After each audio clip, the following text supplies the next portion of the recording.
is Indigenous Knowledge as a Strategy for Sustainability and Ethical Perspective by Julia Baca.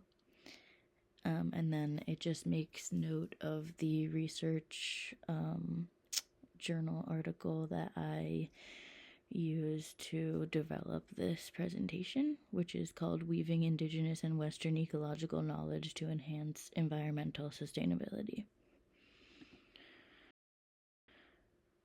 The environment, society, and economics. It is important to think, understand, and develop an ethical stance on sustainability so we can protect all three of these aspects of life.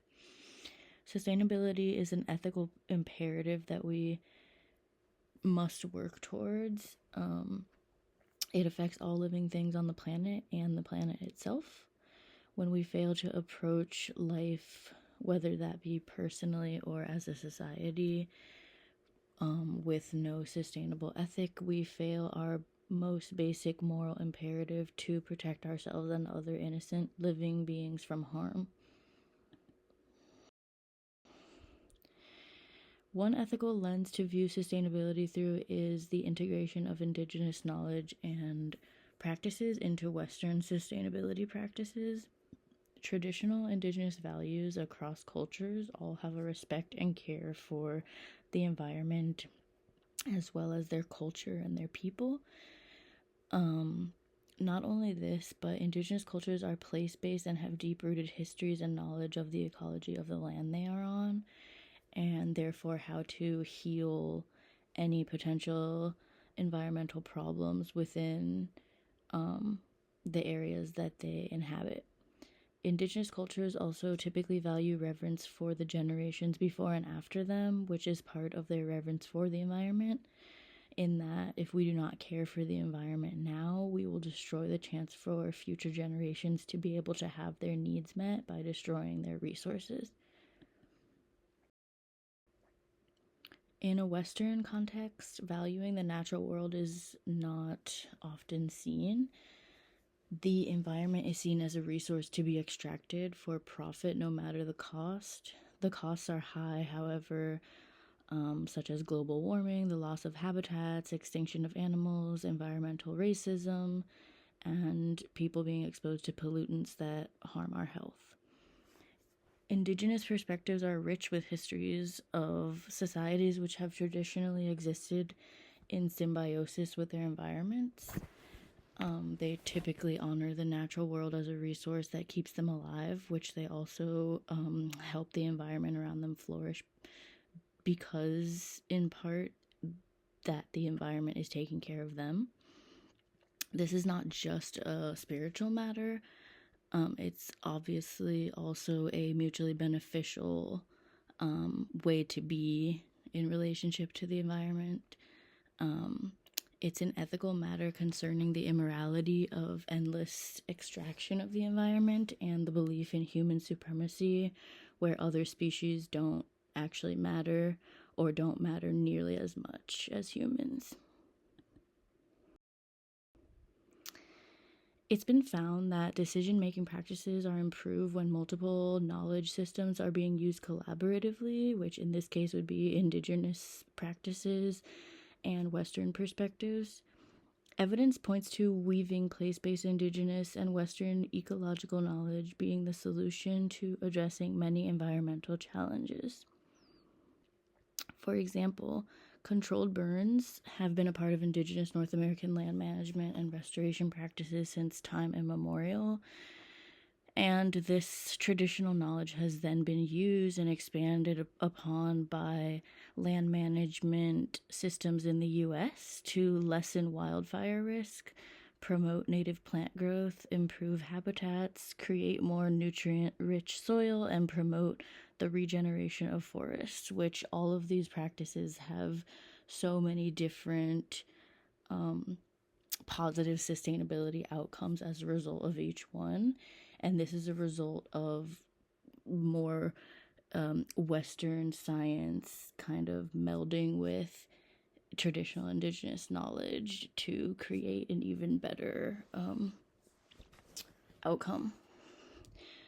Western ecologists utilize resources, tools, and training that have been out of reach for many Indigenous researchers, where Indigenous researchers have a long relational history with the environment that they are a part of. Their stewardship and resource management of the land they're on creates an extreme depth of knowledge, connection, and responsibility to the ecological system that they're a part of. Western only perspectives on sustainability can be short sighted and uninformed when they lack the Indigenous place based knowledge of the environment that is rooted in history and culture. They also lack the Indigenous understandings of being dependent on nature, which we all are, but Indigenous cultures tend to be much more aware of that and therefore respect the natural world more. The article that I used for this presentation drew from a case study that they went very in depth into the research of to support their argument. The case study was about how urban development, a rapid increase in land usage, and deforestation in a community in New Zealand had an incredible number of environmental consequences, including the runoff of sediment and nutrients in estuaries. On top of that, climate change affected these estuaries in many different ways. Off the coast in New Zealand, the mussel population in Ohiwa Harbor has sustained an Indigenous tribe, the Ngati Awa, for hundreds of years. But there has been a loss of hundreds of millions of mussels due to environmental devastation.